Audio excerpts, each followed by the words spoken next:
Hello students, এই ভিডিওতে আমরা দেখব যে আমরা ডেটাবেসে যদি কোনো রেকর্ড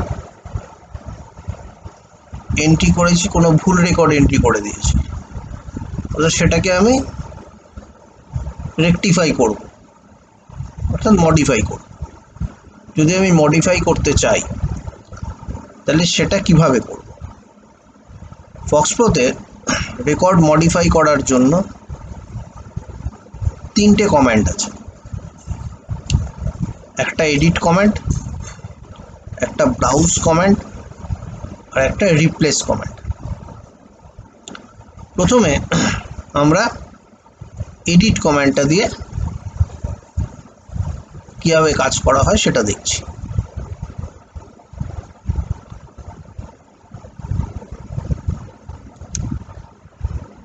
ক্লিয়ার করে নিলাম, করে লিস্ট করলাম। ধরে নেওয়া যাক আমার থার্ড যে রেকর্ডটা আছে, সেই থার্ড রেকর্ডের যে নামটা, সেই থার্ড রেকর্ডের নামটা এন সেন হবে। নতুন লেখা আছে সেটা এন সেন। তাহলে এডিট কমান্ডের সিনট্যাক্সটা হচ্ছে এডিট স্পেস রেকর্ড নাম্বার। কত নম্বর রেকর্ড? 3 নম্বর রেকর্ড। তাহলে এডিট স্পেস 3 বললে আমাকে দেখো 3 নম্বর রেকর্ডটা আমাকে এডিট করতে দিচ্ছে এবং আমাকে নিয়ে গিয়ে ফেলছে। সেখানে আমি এন্টার মেনে আমি বললাম যে এন সেন্ড করলাম। তা এটাকে আমি দেখো 3 নম্বর রেকর্ডে আছি, আমি ডাউন অ্যারো মেরে 4 নম্বর রেকর্ডে এলাম, আসতে পারছি। অর্থাৎ আমি মডিফাইও করতে পারবো, চেঞ্জও করতে পারবো। 3 নম্বর রেকর্ড থেকে আমি আগের রেকর্ডেও যেতে পারবো। তাহলে আমি এডিট কমান্ডের এই পার্টিকুলার এডিট কমান্ডটা এডিট স্পেস রেকর্ড নাম্বার যদি বলি, তাহলে সেক্ষেত্রে আমি কি করতে পারছি না, সেই পার্টিকুলার রেকর্ডটা আমাকে এডিট করতে দিচ্ছে বা মডিফাই করতে দিচ্ছে, তার সাথে সাথে অন্য রেকর্ডগুলোকেও আমাকে মডিফাই করার স্কোপ দিচ্ছে। তাহলে এডিট স্পেস রেকর্ড নাম্বার, এই যে সিনট্যাক্সটা, এই সিনট্যাক্সটা কি করে? Helps to modify the specific record as well as gives the provision to modify other records.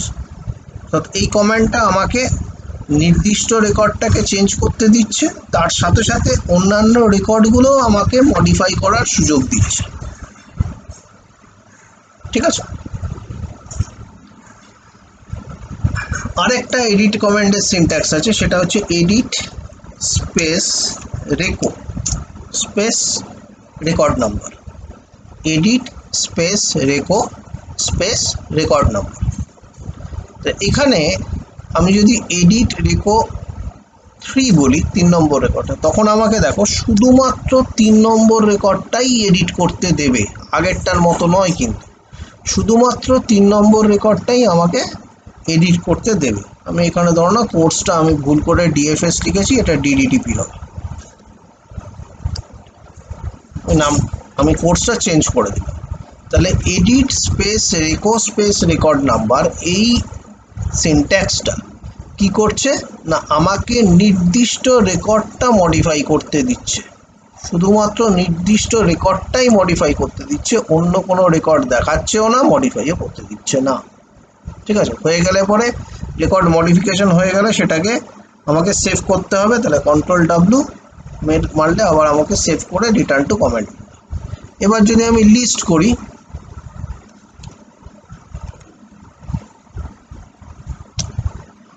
দেখো আগেরটার জন্য এনসেন হয়েছিল আর কোর্সটা ডিইটিপি হয়েছে। আমি এটা আগের চেঞ্জটা করে তুমি ডিসপ্লে লিস্ট করে দেখে নিলে দেখতে পেতে যে তোমার সেখানটায় নতুনের জায়গায় এনসেন হয়েছিল এবং ডিএফএসই থাকতো। পরেরটায় আবার আমি যখন ডিএফএসটাকে ডিইটিপি করলাম, সেই জন্য আমার এখন দুটোই দেখাচ্ছে, দুটো চেঞ্জই দেখাচ্ছে, বিদায় এনসেনও দেখাচ্ছে, ডিইটিপিও দেখাচ্ছে। ঠিক আছে? অর্থাৎ আমি যা চেঞ্জ করব, চেঞ্জ করে CTRL W করে সেভ করে রাখবো। সেভ করে তারপরে আমাকে আমি লিস্ট করে দেখে নেবো কি ইম্প্যাক্টটা হলো, কি চেঞ্জটা হলো, সেই চেঞ্জটা আমাকে দেখে নিতে হবে। এই গেল হচ্ছে আমার এডিট কমেন্ট। ঠিক আছে, নেক্সট আমরা আসছি হচ্ছে ব্রাউজ কমেন্ট। ব্রাউজ কমেন্ট এটা একটা এক্সেপশনাল কমেন্ট।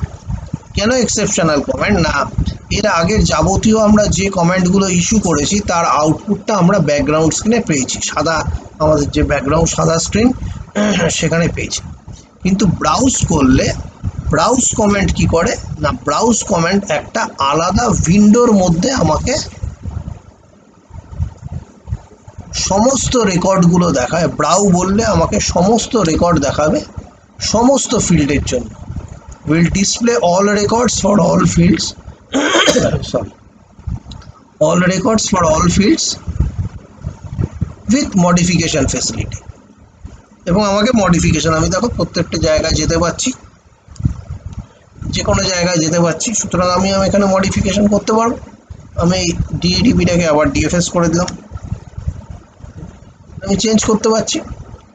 তাহলে ব্রাউজ কমেন্ট কি করছে, helps to display all records for all fields with modification facility in a separate window। একটা আলাদা উইন্ডোতে আমাকে সমস্ত রেকর্ড সমস্ত ফিল্ড দেখাচ্ছে এবং আমাকে মডিফিকেশন করা,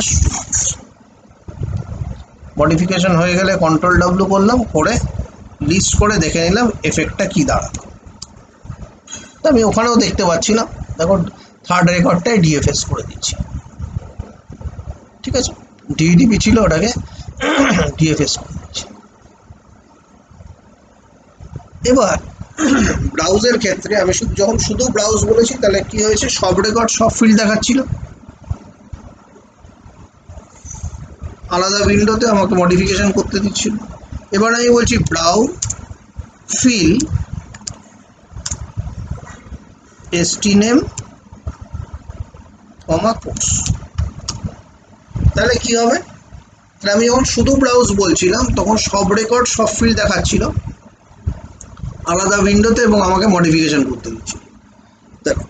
এখানে যেহেতু আমি ফিল্ডের নামটা স্পেসিফাই করলাম, নির্দিষ্ট করলাম, তাহলে নিশ্চয়ই সমস্ত ফিল্ড দেখাবে না, সব রেকর্ড দেখাবে নির্দিষ্ট ফিল্ডের জন্য, যে ফিল্ডগুলো আমি উল্লেখ করেছি stname আর কোর্স, একটা আলাদা উইন্ডোতে দেখাবে উইথ মডিফিকেশন ফেসিলিটি। দেখো তাই হয় কিনা, আমাকে সব রেকর্ড দেখাচ্ছে কিন্তু সব ফিল্ডে নয়, যে ফিল্ডগুলো আমি উল্লেখ করেছি শুধুমাত্র সেই ফিল্ডগুলো দেখাচ্ছে এবং আমাকে মডিফিকেশন করার স্কোপ দিচ্ছে। যে কোনো জায়গায় আমি যেতে পারি, আমাকে মডিফিকেশন করার স্কোপ দিচ্ছে। যা আমি চেঞ্জ করব, চেঞ্জ করে কন্ট্রোল ডাব্লিউ মারলে সেটাই তার এফেক্টটা থেকে যাবে, সেই চেঞ্জড এফেক্টটা থেকে যাবে। কিন্তু এখানে যেটা লক্ষ্য করার বিষয় বা যেটা বোঝার বিষয় বা দেখার বিষয় সেটা হচ্ছে যে আমি শুধু ব্রাউজ যখন করেছিলাম সব রেকর্ড সব ফিল্ড দেখাচ্ছিল, আর আমি এখন ব্রাউ ফিল্ড, এবার ফিল্ডের নাম উল্লেখ করছি, তখন সেক্ষেত্রে কি হচ্ছে, আমাকে সব রেকর্ড দেখাচ্ছে কিন্তু নির্দিষ্ট ফিল্ডের জন্য। ঠিক আছে, পরের সিনট্যাক্সটা দেখো, ব্রাউ ফর কন্ডিশন। কন্ডিশন আমি বললাম কোর্স ইকুয়াল টু সিটা, তাহলে যাদের কোর্স সিটা তাদের দেখাবে। তাহলে এখানে কি হচ্ছে, আমাকে আলাদা উইন্ডোতে কি দেখাচ্ছে, যে কন্ডিশনাল রেকর্ডগুলো দেখাচ্ছে যারা ওই কন্ডিশনটাকে স্যাটিসফাই করছে সব ফিল্ডের জন্য। তাহলে shows conditional records for all fields in a different window with modification facility.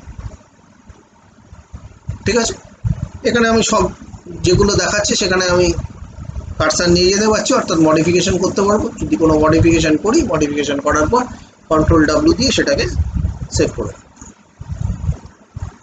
আর এই থার্ড আর এই লাস্ট যে দুটো আমরা সিনট্যাক্স করলাম, এই দুটোকে যদি আমি ক্লাব করি, দুটোকে যদি আমি মেশাই,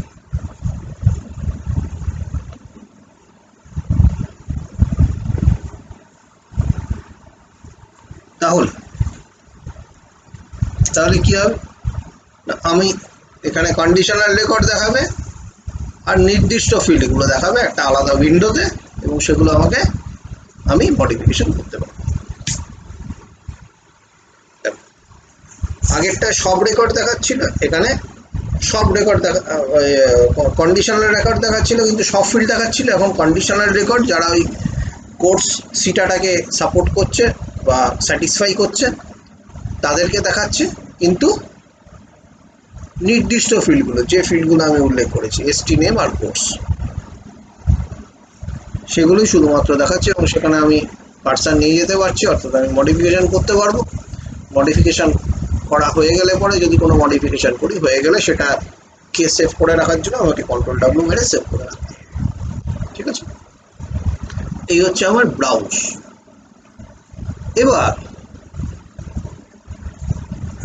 আরেকটা যে কমান্ড আমরা বললাম, ব্রাউজ কমান্ড আমরা বললাম, ব্রাউজ কমান্ডের ডিফারেন্ট ইমপ্লিমেন্টেশনগুলো কীভাবে ইউজ করা হচ্ছে সেগুলো আমরা বললাম, ডিফারেন্ট সিনট্যাক্সগুলো আলোচনা করলাম। এবার আমরা যেটা করব সেটা হচ্ছে রিপ্লেস কমান্ড। রিপ্লেস কমান্ড ফক্সপোর্ট এই মডিফিকেশনের ক্ষেত্রে ভেরি ভেরি ইম্পর্টেন্ট একটা কমান্ড। রিপ্লেস কমান্ড আমি ব্রাউজ করছি, ব্রাউজ করে আমি রিপ্লেস কমান্ডটাকে দেখানোর চেষ্টা করছি বা দেখাচ্ছি। দেখো, এখানে যদি আমি সবার ফিসটা আমি 7,000 টাকা করে দিতে চাই, সবার ফিসটা আমি 7,000 টাকা করে দিতে চাই, তাহলে কি করছি, কমেন্টটা হচ্ছে, তাহলে আমি এখানে আমাকে কি করতে হবে, আইদার আমাকে এখানে সব ধরে সবগুলোকে 7,000 টাকা করে দিতে হবে। তো এখানে আমার 6-7টা রেকর্ড আছে, 7,000 টাকাটা করে দেওয়াটা কোনো বড় ব্যাপার নয়, ইজি করে দেওয়া যাবে। কিন্তু এখানে যদি এই 7টা রেকর্ডের যায়, এখানে 7,000 রেকর্ড বা 7 লাখ রেকর্ড থাকতো, তখন কি ওরকম ধরে করা সম্ভব? তখন আমাকে কি করতে হবে, তখন আমাকে একমাত্র বাঁচার উপায় হচ্ছে, একমাত্র আমার এই প্রবলেম থেকে আমাকে উদ্ধার করার কমান্ড হচ্ছে রিপ্লেস কমান্ড। রিপ্লেস অল ফিল্ডের নাম, কোন ফিল্ডটা, ফিস স্পেস উইথ ভ্যালু, কি ভ্যালু দিয়ে তুমি রিপ্লেস করছো, আমি বললাম 7,000 টাকা। দেখো, রিপ্লেস অল ফিল্ড নেম, সিনট্যাক্সটা কি, replace all field name with value. তাহলে আমার এখানে ফিল্ড নেম হচ্ছে ফিস, আর ভ্যালুটা কোন কি ভ্যালু দিয়ে আমি রিপ্লেস করতে চাইছি, 7,000 টাকা। এন্টার মারার সাথে সাথে within fraction of a second আমার এখানে 7টা রেকর্ড থাকুক, আর 7,000 থাকুক বা 7 লাখ থাকুক, কিন্তু যত রেকর্ডই থাকুক, within a fraction of a second সেই মডিফিকেশনটা, সেই চেঞ্জটা, এফেক্টটা আমরা দেখতে পাবো। দেখো, এন্টার মারার সাথে সাথে within a fraction of a second সবার 7,000 টাকা চেঞ্জ হয়ে যাবে। এবার আমি সিটা বা সিএফএস এদের ফিসগুলোকে 2,000 টাকা করব। তাহলে আমি সবার করছি না, যাদের কোর্সটা সিটা বা সিএফএস তাদের করছি। তাহলে রিপ্লেস করছি, সিনট্যাক্সটা হচ্ছে রিপ্লেস অল ফিস উইথ 2,000। এটা বললে তাহলে সবার হয়ে যাবে 2,000, আমি তা চাইছি না, চাইছি 2,000 হবে যাদের, মানে ফর সিনট্যাক্স ফর কন্ডিশন, যাদের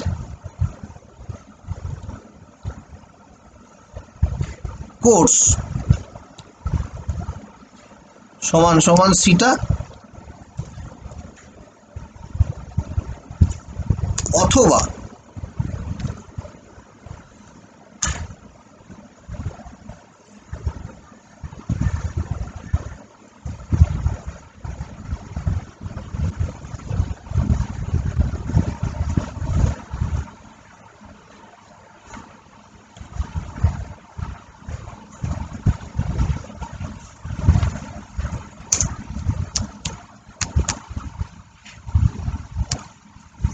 সিএফএস।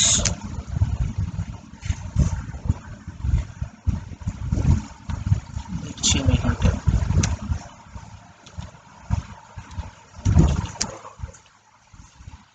ইন্টারমিডিয়েট আমি দেখছি, দেখো সেটা হচ্ছে কি, হয়ে গেছে। দেখো, সিএফএস বা সিটা যাই হোক না কেন, তাদের ক্ষেত্রে অ্যামাউন্টটা কিন্তু 2000 টাকা হয়ে গেছে। তাহলে এর ক্ষেত্রে সিনট্যাক্সটা হচ্ছে replace all field name with value for condition. এই হচ্ছে সিনট্যাক্সটা। ঠিক আছে, এটা তোমরা ভালো করে দেখো।